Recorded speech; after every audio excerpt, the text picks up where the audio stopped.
कितने दिन के लिए आ रहे हैं? अभी फाइनल होगा। एक तो जो मैंने बोला था ना कि जब जीवन में विवेक जागृत होता है तो वैराग्य अपने आप होता ही है। विवेक मतलब ज्ञान। जितना जितनी डिग्री में विवेक जागृत होगा, ज्ञान जागृत होगा, उतनी डिग्री में हायर डिग्री मतलब उतनी ही अधिक वैराग्य की। दूसरा, अगर वैराग्य का बेस ज्ञान विवेक नहीं है तो ऐसा वैराग्य जो है ना, जीवन को फिर बहुत परेशान करता है और डिप्रेशन, सच में डिप्रेशन आ जाता है। इसलिए वैराग्य बिना ज्ञान के, विवेक के बहुत मुश्किल है। मतलब बहुत परेशानी वाला कार्य, परेशानी वाली स्थिति है। मैं ये जीवन में वैराग्य तो सबको चाहिए, ज्ञान और विवेक का जागृत होना जीवन में बहुत आवश्यक है। विवेक और वैराग्य दोनों मिलके जीवन को थामते हैं तो बहुत अच्छा होता है। जैसे बहुत बार हमारे साथ भी हुआ है ना, जब हम पथ पे नहीं थे, बच्चों के साथ होता है। मुझे अब किसी चीज से कुछ लेना देना नहीं है, कुछ इंटरेस्ट नहीं आता। जीवन कितना, वो क्या बोलते हैं उसको, डल हो जाता है, कोई रस नहीं रहता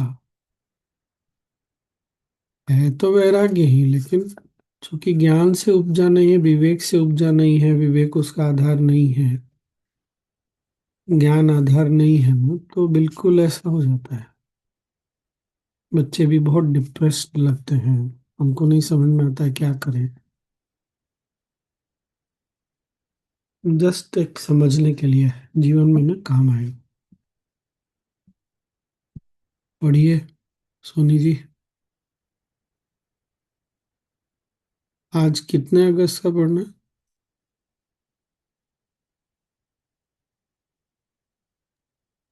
21 का आधा ही हुआ था, पर फिर आपने मेडिटेशन करवाई।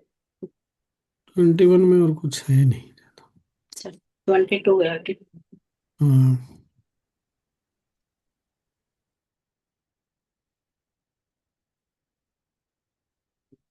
पढ़े समझे। पढ़ो पढ़ो। 22 अगस्त।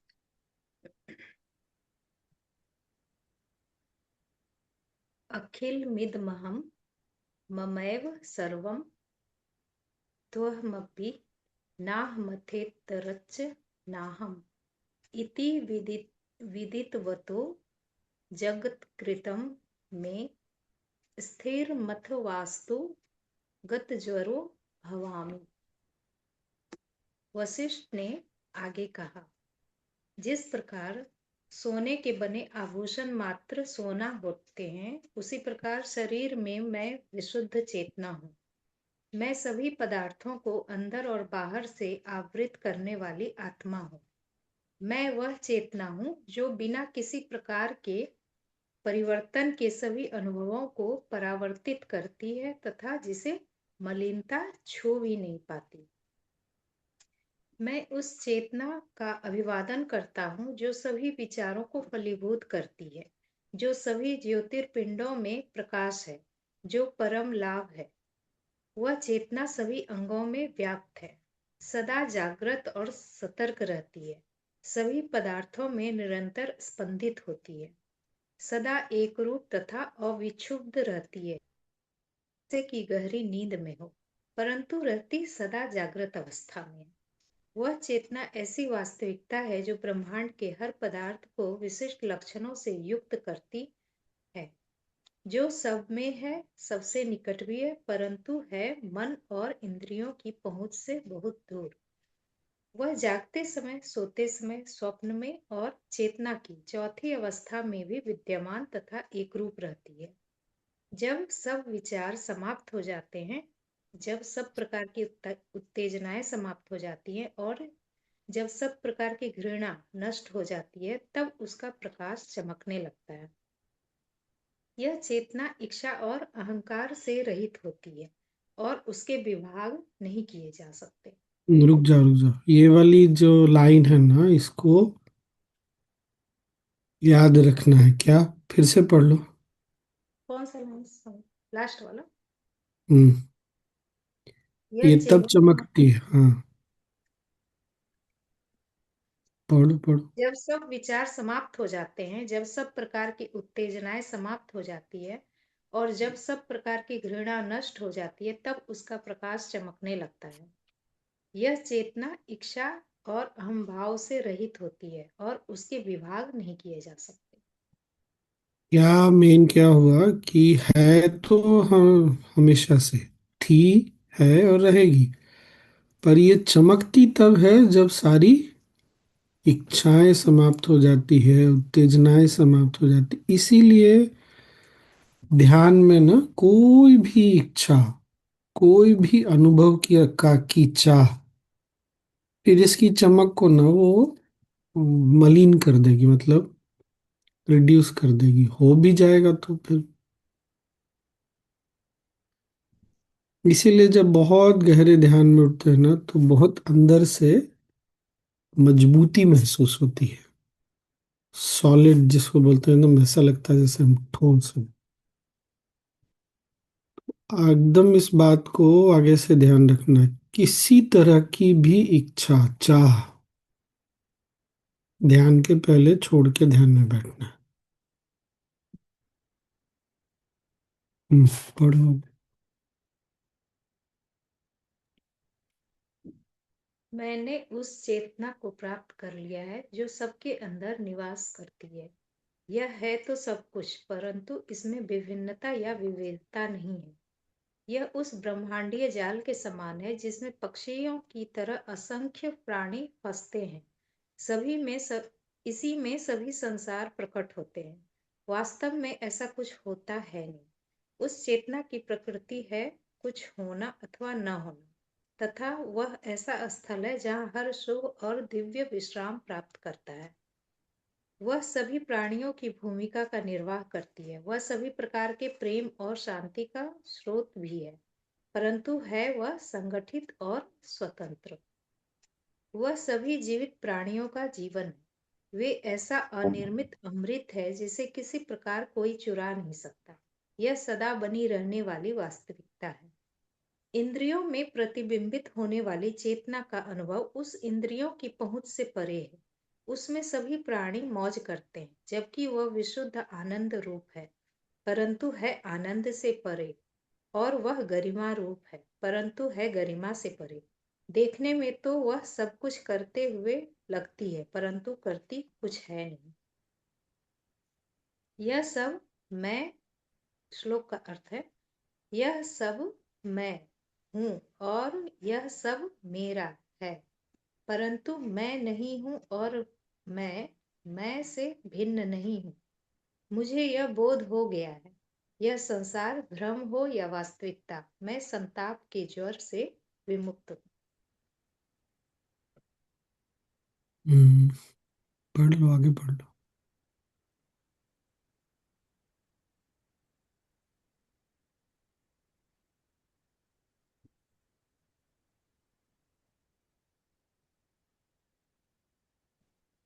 क्या होगा? संसारो हाँ पढ़ो। हम्म, संसारोत्तरणे युक्तिरम योग शब्देन कथ्यते ताम विद्धि द्विप्रकारां त्वं चित्तोपशम धर्मे। वशिष्ठ ने कहा, सत्य के बोध में स्थित महान संत सदा सदा के लिए शांति और संभाव में विराजते हैं।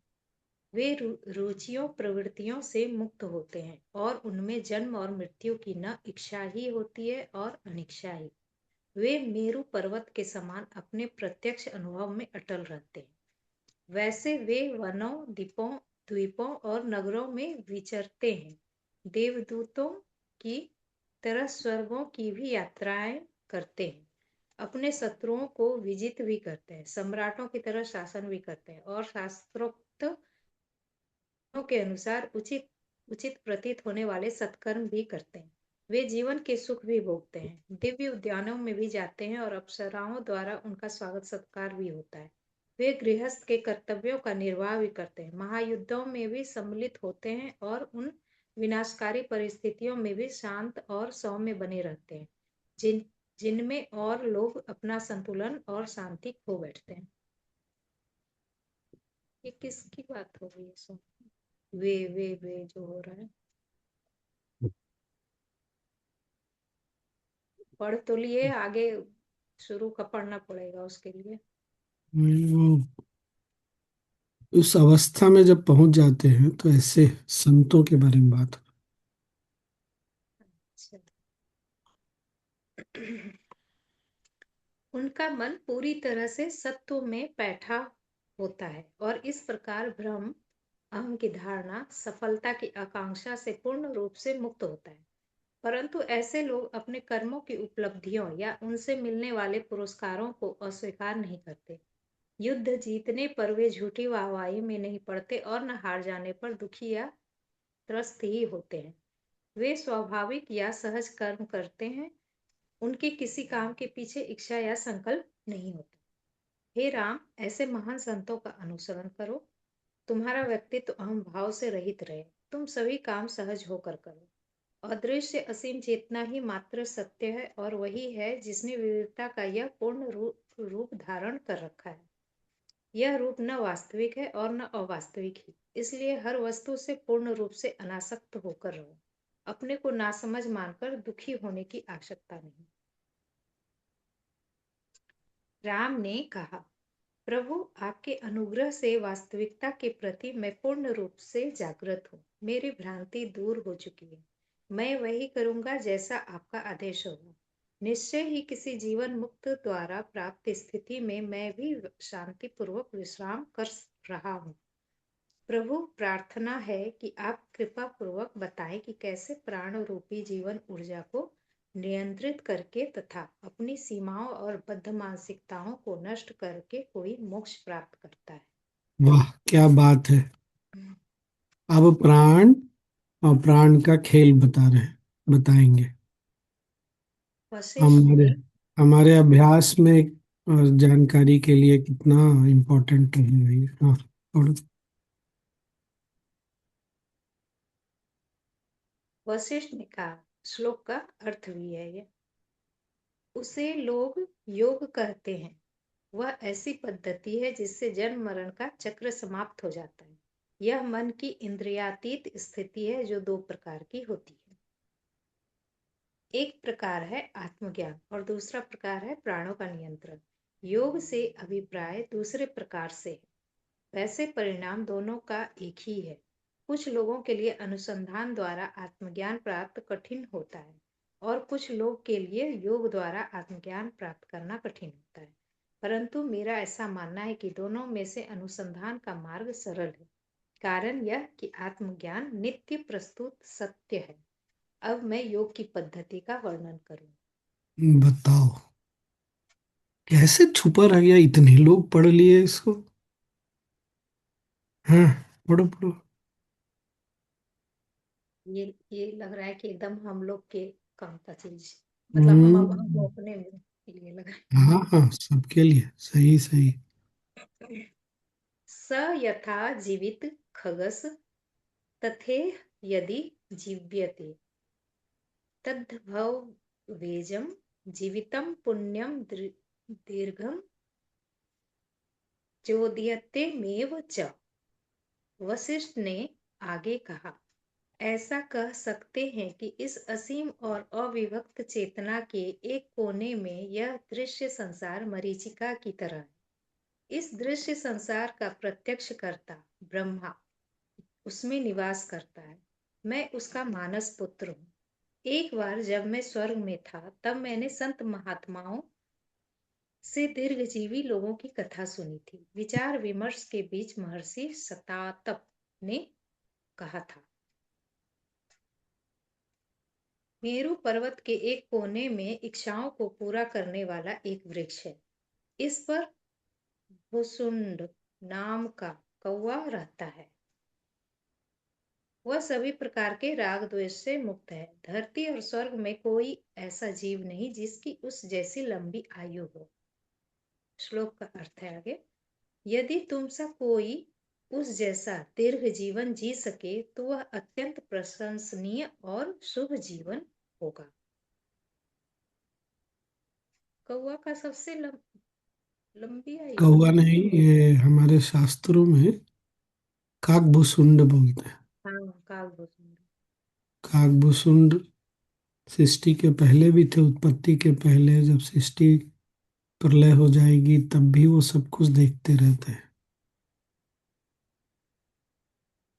तो गुरुदेव का अभी सुना था ना रिसेंटली, कौवा पे जो बोले थे, जो साइंस ने रिसर्च किया कि कौवे में एआई की तरह इंटेलिजेंस होता है। सोचिए। हाँ, पढ़ो। मैंने ये शब्द सुने थे, मुझे अत्यधिक प्रेरणा प्राप्त हुई थी। शीघ्र ही मैं भुसुंड से मिलने चल पड़ा। तत्क्षण मैं मेरु पर्वत के उस शिखर पर जा पहुंचा जहां भुसुंड रहता था। उस शिखर पर ऐसे भी पूर्ण संत रहते थे जो इच्छानुसार कोई भी रूप धारण कर सकते थे। वह विशाल वृक्ष था और दूर दूर तक छितराया हुआ था। मैंने उस पेड़ पर तरह तरह के पक्षियों को भी देखा है जो वहां रहते थे। उसी वृक्ष पर कुछ दूरी पर मैंने कौवे देखे। उन्हीं में से एक महान भुसुंड था जिसने लंबी उम्र पाई थी। अनेक युगों तक उसका जीवन फैला था। उन लोगों की स्मृति भी उसे थी जो युगों पहले हुए थे। उसमें मैंपन और मेरापन नहीं था। वह सभी का मित्र था और सबके साथ उसके सुसंबंध थे। मैं भुसुंड के ठीक सामने जा खड़ा हुआ। वह जानता था कि मैं वशिष्ठ हूँ। उसने उचित ढंग से मेरा स्वागत किया। तब उसने कहा कि यह मेरा बहुत बड़ा सौभाग्य है जो इतने लंबे समय बाद आपने मुझे दर्शन दिए। आप उन लोगों में भी महान हैं जिनके प्रति श्रद्धा निवेदित की जाती है और आप यहाँ केवल मेरे पुण्य फल के परिणाम स्वरूप आए हैं। कृपया बताएं कि यहाँ आपके आने का तात्कालिक कारण क्या है। मैंने इस सोचो, प्रकार। सोचो। मतलब वो वशिष्ठ होने के लिए ऐसा शब्द बोल रहे हैं कि आप मेरे पुण्य से मेरे जीवन में आए, जो कई प्रलय देख चुके स्वयं, और कई सृष्टि कई प्रलय सब देख लिया। वो ऐसे प्यार से इतने अच्छे से बात कर रहे हैं। क्योंकि उनमें ये ना मैंपन नहीं। सीखने वाली, हाँ सीखने वाली। मैं अहंकार नाम का चीज नहीं ना, इसीलिए। पढ़ो। मैंने इस प्रकार उत्तर दिया, आप सचमुच सौभाग्यशाली हैं। आपके चारों ओर परम शांति विराजमान है। आपको आत्मज्ञान प्राप्त है और भ्रम रूपी दृश्य संसार के जाल से बचे हुए हैं। प्रार्थना है कि अपने संबंध में कुछ तथ्यों का स्पष्टीकरण करें। आपका जन्म किस कुल में हुआ था? आपको वह ज्ञान कैसे मिला जो एकमात्र प्राप्त करने के योग्य है? आपकी इस समय अवस्था कितनी है? क्या आपको भूतकाल की घटनाएं याद हैं? किसने आपको इस वृक्ष पर रहने का आदेश दिया और किसके आशीर्वाद से आपने लंबी उम्र पाई? भुसुंड ने उत्तर दिया, हे महर्षि, आपने मेरे संबंध में कई प्रश्न पूछे हैं। मैं इन सभी का यथोचित ढंग से उत्तर दूंगा। प्रार्थना है कि आप ध्यान से सुनो। जो कथा मैं आपको सुनाऊंगा वह इतनी प्रेरणादायक है कि उसे जो कहेगा उसके पाप नष्ट हो जाएंगे और जो जो इसे सुनेगा उसके भी पाप नष्ट हो जाएंगे। वाह। रुको रुको, इंग्लिश में ना बहुत सुंदर से लिखा हुआ है।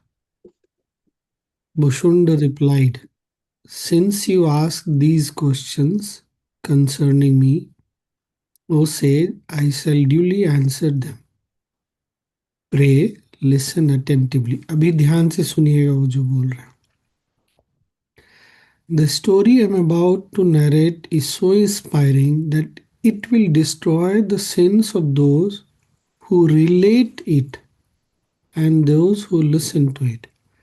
एक तो सुनना और साथ साथ उससे रिलेट कर पाना, तब ऐसा होगा.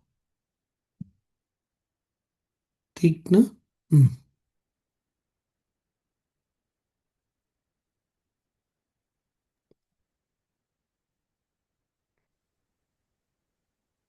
तात ज्ञातमलं ज्ञेयं ब्रह्मया दिव्या प्रसादतः किन्त्वेकान्तस्थिते स्थानम् अभिवाञ्छामम् उत्तमम्. भुसुंड ने कहा, इस ब्रह्मांड में एक महादेव हैं जिनका नाम है हर. ये देवताओं के देवता हैं.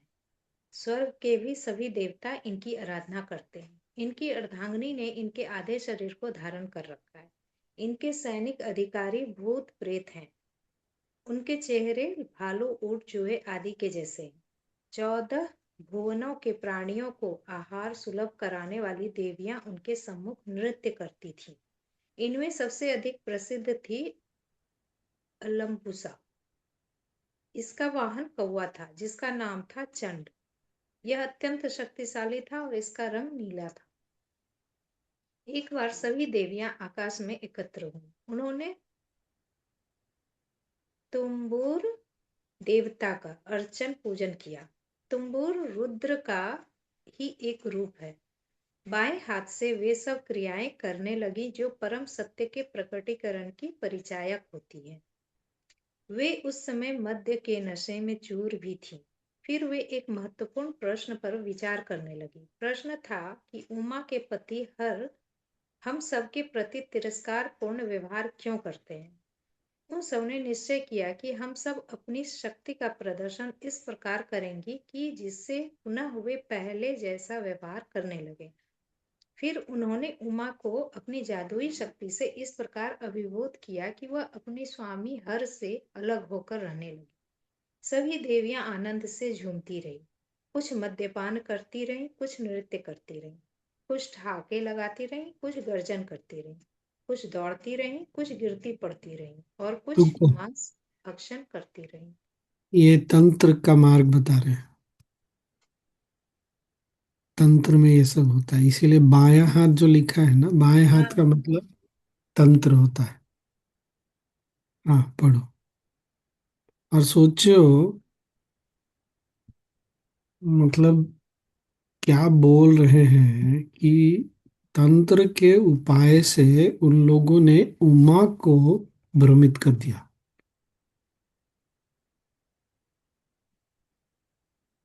कैसा मतलब, हमारे यहाँ कहानी बताते क्या करते पता नहीं. पढ़ो. देवी ब्राह्मी की वाहन हंसनिया भी अलम्बुसा के वाहन चंड कौवे के साथ नृत्य करती रही. एक एक करके सभी ने चंड के साथ जोड़ा खाया. वे सभी नशे में थी ही. शीघ्र ही वे गर्भवती हुई. हंसनियों ने इस संबंध में सब कुछ ब्राह्मी को भी बता दिया. ब्राह्मी ने हंसनियों से कहा, आप सभी के पेट में बच्चे हैं, इसलिए आप अपने कार्य का निर्वाह करने में सक्षम नहीं. इसलिए थोड़े समय के लिए आप जहां जाना चाहें चली जाएं. इतना कहकर देवी गहरे सोच में पड़ गई. समय पाकर हंसनियों ने 21 अंडे दिए और कुछ ही समय बाद वे से गए. इस प्रकार चंड कौवे के परिवार में हम 21 ने जन्म लिया. अपनी माताओं के साथ हमने देवी ब्राह्मी का अर्चन पूजन किया. उनकी कृपा से हमने आत्मज्ञान और मोक्ष प्राप्त किया. फिर हम लोग अपने पिता के पास गए. उन्होंने हमें गले लगाया. इसके बाद हमने देवी अलम्बुसा की पूजा अर्चना की. चंड ने कहा, बच्चों, वासना और संसक्ति की बेड़ियां तोड़कर क्या तुम लोग दृश्य संसार रूपी जाल के बाहर हो गए हो? यदि नहीं, तो आओ उस देवी की आराधना करो जिसकी कृपा से तुम ज्ञान प्राप्त कर सकोगे। हम लोगों ने उत्तर दिया। श्लोक का अर्थ है आगे। पिताजी, हमने देवी ब्राह्मी के अनुग्रह से वह ज्ञान प्राप्त कर लिया है जो प्राप्ति के योग्य है। तब हमने देवी अलम्बुसा का अर्चन पूजन किया। अपने पिता के आज्ञानुसार हम सभी यहाँ आ गए और इस घोंसले में रहने लगे। मतलब मतलब ये साफ है कि बिना देवी कृपा के मुक्ति और ज्ञान और मुक्ति दोनों में से कुछ नहीं मिलता है। तो कभी भी कुछ भी जीवन में प्राप्त होता है, जो भी हम साधना कर रहे हैं, कुछ भी, हमेशा ये ध्यान रखना है कि वो जो हमको आभास, जो हमको महसूस हो रहा है, जो मिल रही है, जो गहराई महसूस हो रहा है, जो शांति कुछ भी है ना, वो हमारे कर्म से नहीं है, वो देवी की कृपा से मिल रहा है।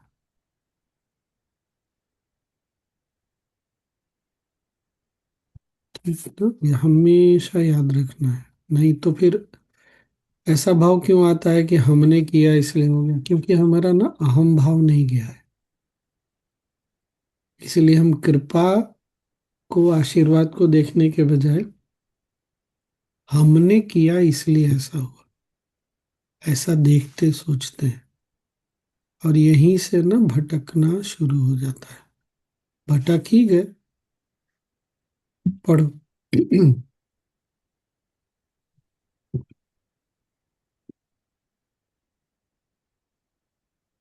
तत् तत्स्य प्रियस्तं लुठितं न च वृत्तुषु नापरमिष्ट तत्वार्थम अस्माकं भगवान मनः।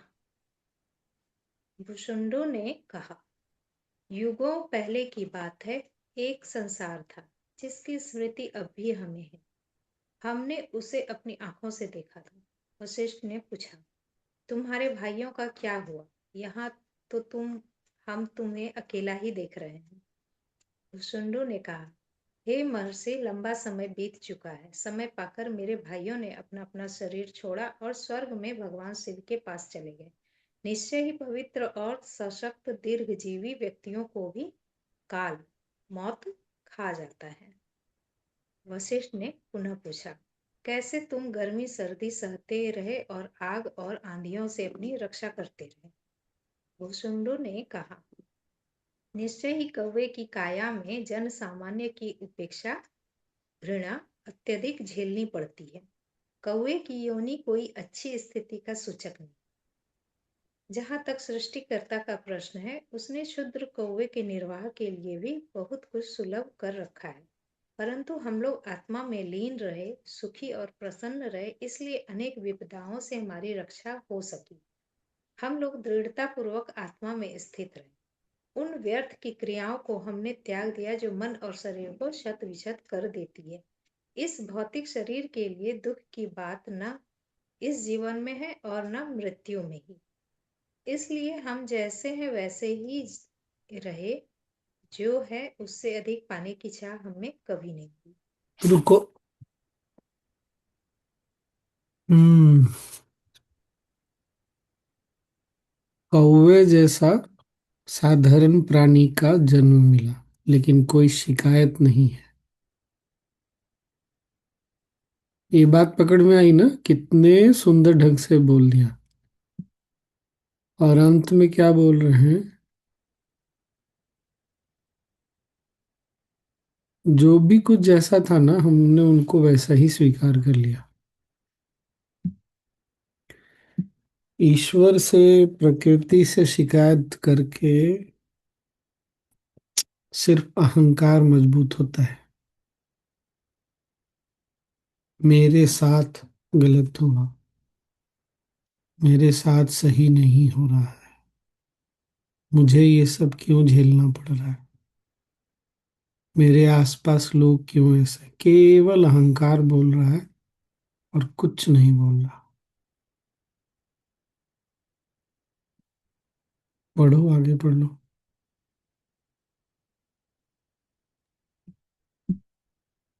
हमने संसारों का भाग्य देखा है। हम लोग शरीर से अपनी पहचान मंसा नहीं करते।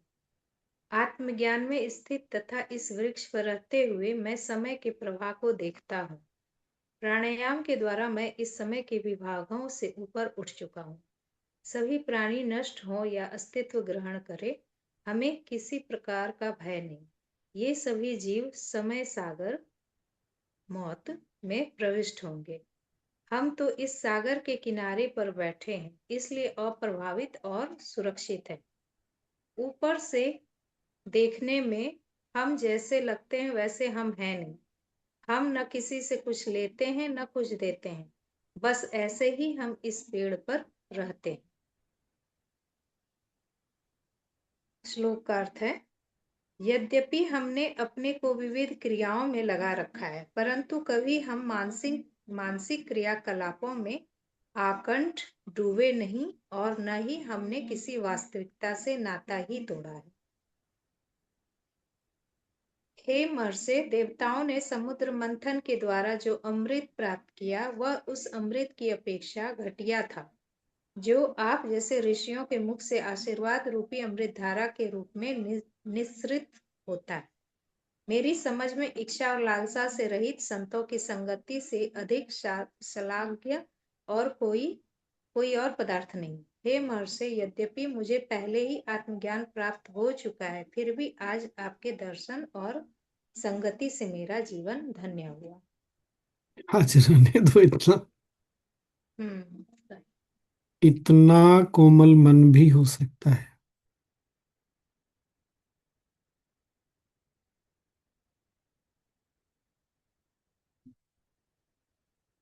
अच्छा, मेरू पर्वत मेरा अपना मानना है, रीढ़ की हड्डी को मेरू बोलते हैं। अब कभी गुरुदेव बता पाएंगे? ये है मेरू पर्वत।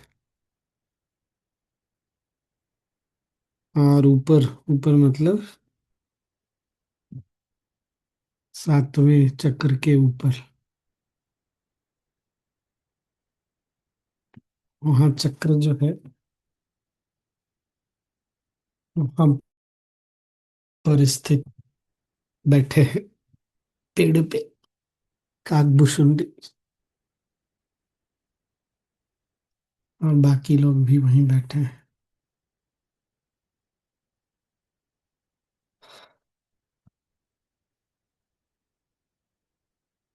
अब क्या?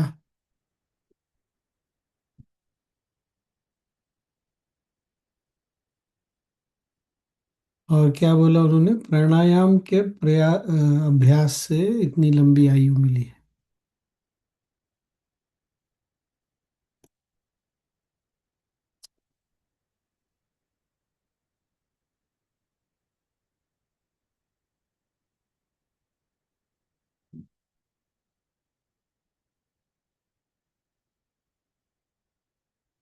इसलिए प्राणायाम का अभ्यास नहीं छोड़ना है। और प्राणायाम का अभ्यास मतलब क्रिया भी और ध्यान भी, किसी भी कीमत पर नहीं छोड़ना है। और कुछ नहीं तो ध्यान किया जाए।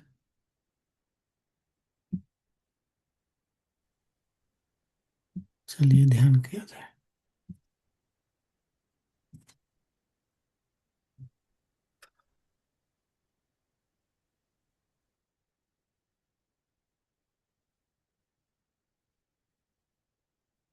हम प्राणायाम तो नहीं करेंगे, लेकिन सांसों पे ध्यान रख के सजगता पूर्वक फिर ध्यान में जाएंगे।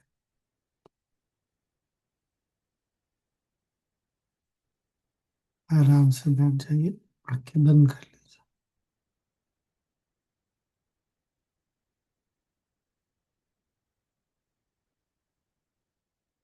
धीमी लंबी गहरी सांस,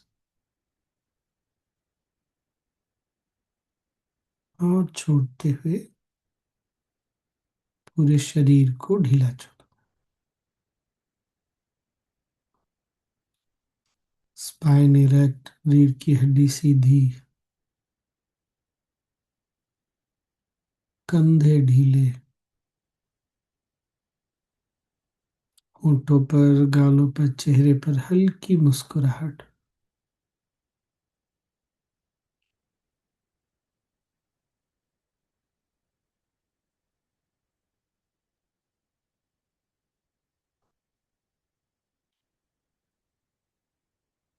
एक साधारण श्वास ले,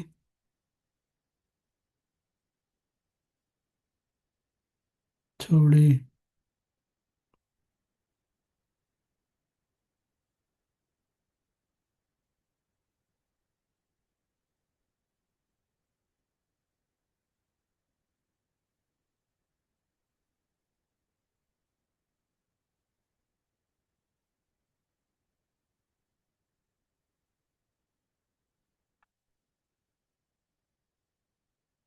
वातावरण के प्रति सजग हो जाएं। Become aware of the surroundings.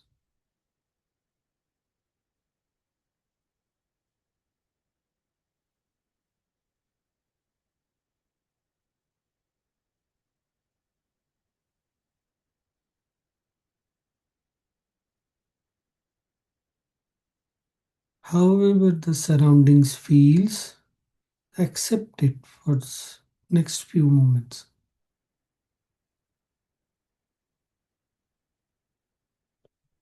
वातावरण जैसा भी महसूस हो रहा हो, थोड़ी देर के लिए उसको स्वीकार कर।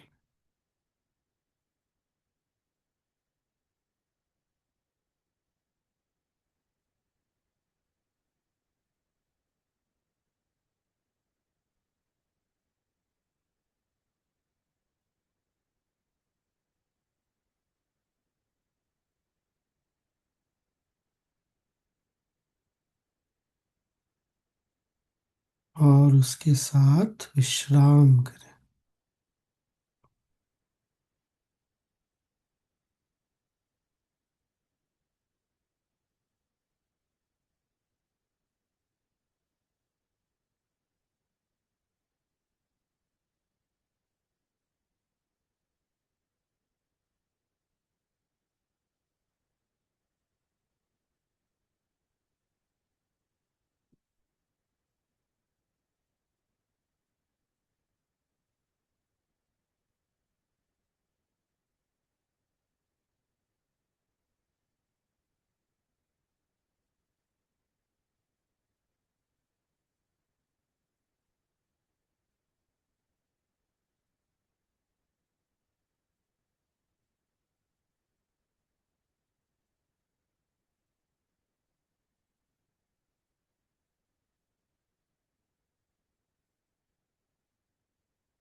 Breathe in again. Breathe out. छोड़े।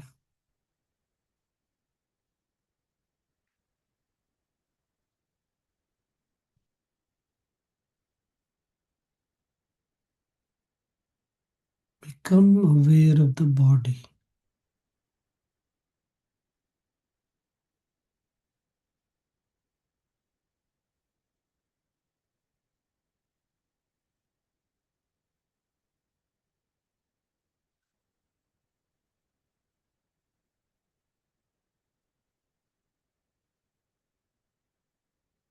This body is a beautiful gift of nature.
Breathe in again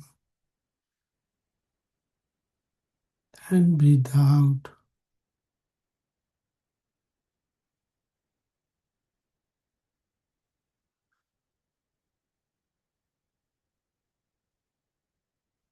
Become aware of the breath.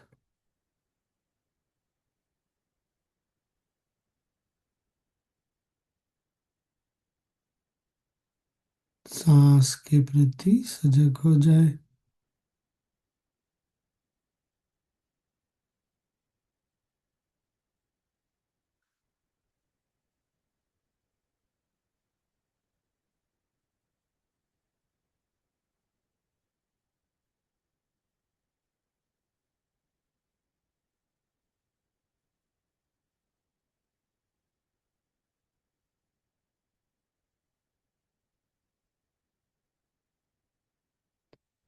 It is the prana, life force energy, which is sustaining the life itself. ये प्राण शक्ति ही है जो इस शरीर में जीवन को चला रही है।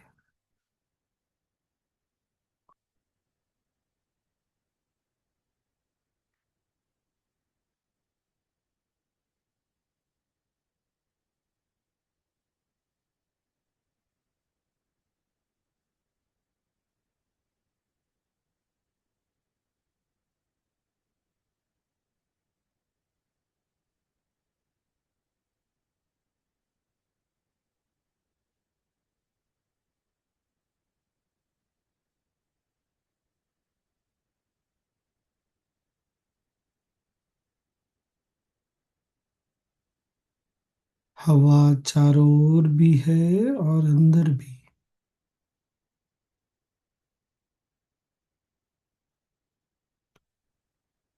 प्राण हमारे चारों ओर और अंदर भी।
Consciousness is all around us and inside us. We are in consciousness.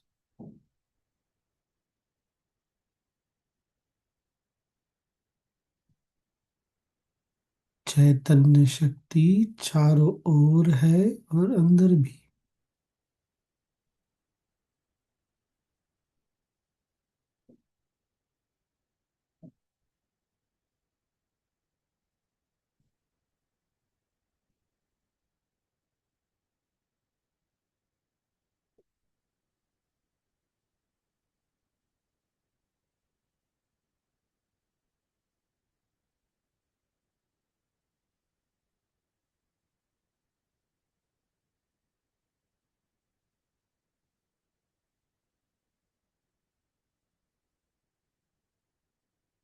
We are the consciousness.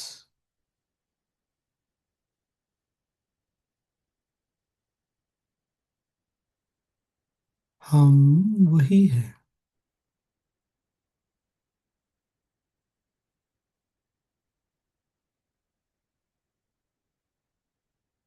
चैतन्य शक्ति।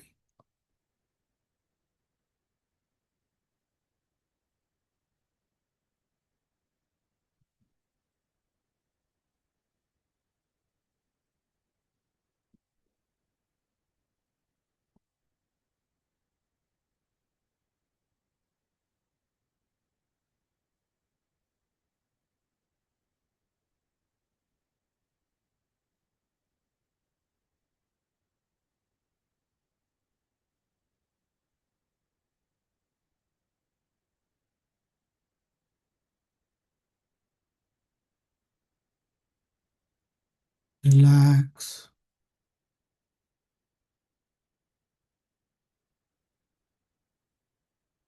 विश्राम करें।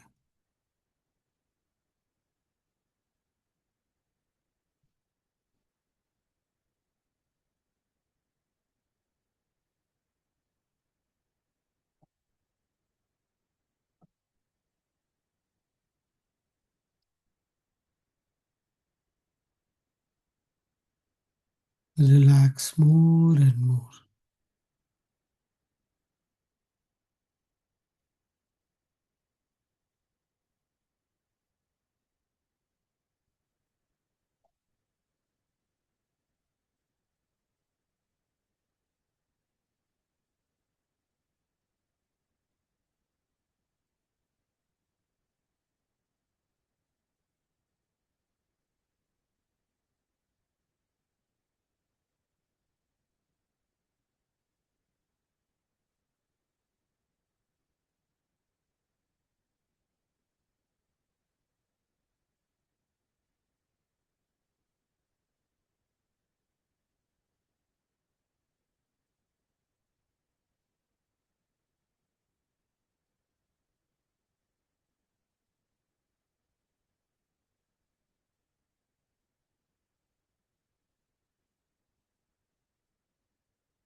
ओम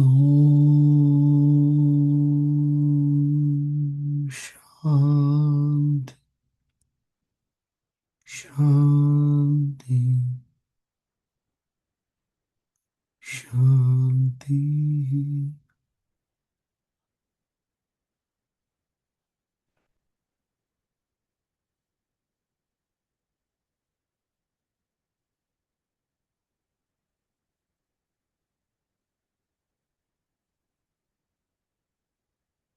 एक और सांस लें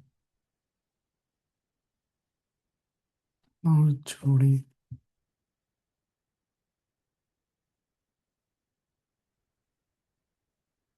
शरीर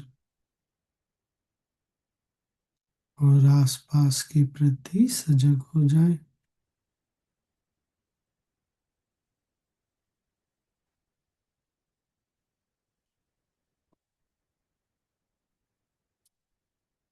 हाथ की उंगलियों को हल्का हल्का हिलाएं। Move your fingers gently.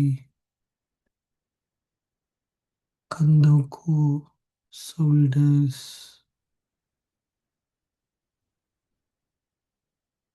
नेक, गर्दन,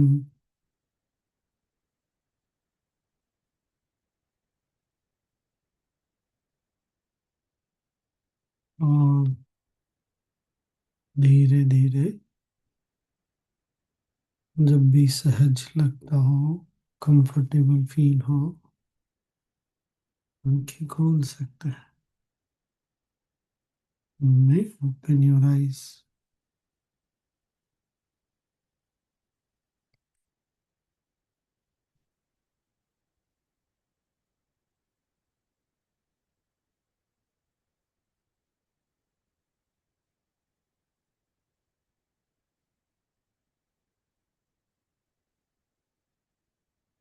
अच्छा हुआ। ध्यान कंट्रोल।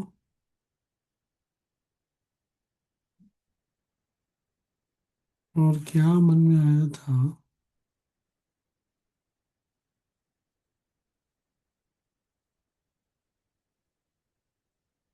हमारे शरीर में, हमारे अस्तित्व में ना, जो दो प्राण शक्ति की धाराएं हैं, इड़ा और पिंगला।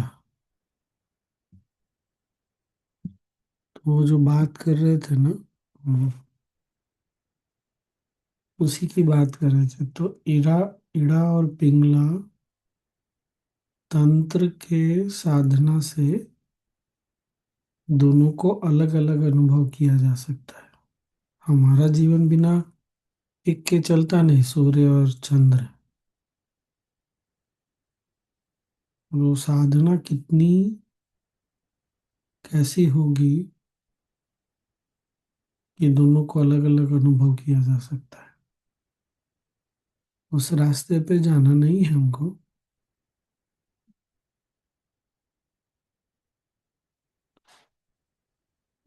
विभूति जी, आप कुछ बोल रहे थे? जी, आपने शुरू में क्या कहा था कि जब ध्यान के लिए बैठे तो इच्छा नहीं रखें। हम्म। हाँ, जी यही कहा। जी।